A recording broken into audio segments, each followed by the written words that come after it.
Muhammad Ahmed El-Gamal ta' 35 sena mwieled l-Eġittu u joqgħod bir-Żebbuġa inżamm arrestat wara li tressaq il-qorti dalgħodu mixli bit-traffikar ta' immigranti illegali f'pajjiżna. L-akkużat wieġeb mhux ħati għall-akkużi miġjuba kontrih. Għalkemm l-akkużat għandu għarfien bażiku tal-lingwa Maltija u kien assistit minn interpretu. Il-prosekuzzjoni mmexxija mill-Ispettur Carl Roberts spjegat li fl-14 ta' Settembru għal ħabta ta' 3:15 ta' filgħodu f'Dellimara żbarkaw żewġ dgħajjes li fihom kien hemm numru kbir ta' klandestini. Fl-awla ntqal li l-pulizija rnexxielhom jarrestaw 10 klandestini però kien hemm oħrajn li laħqu telqu b'vetturi li għadhom mhumiex identifikati. Il-prosekuzzjoni kompli tgħid li l-akkużat kien qiegħed isuq luzzu mimli klandestini u gwida luzzu ieħor li kien warah biex jidħol Malta għaliex ma kellux GPS.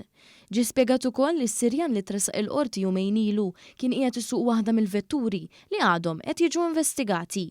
Intqal li l-Luzzu ma kellux liċenzja biex jopera fuq il-baħar u l-akkużat saq il-Luzzu mingħajr liċenzja. Id-difiża mmexxija mill-avukati Mario Mifsud u Roberta Spiteri ma talbitx għall-ħelsi mill-arrest u għalhekk il-qorti mmexxija mill-Maġistrat Dr. Leonard Caruana żammet lill-imputat arrestat.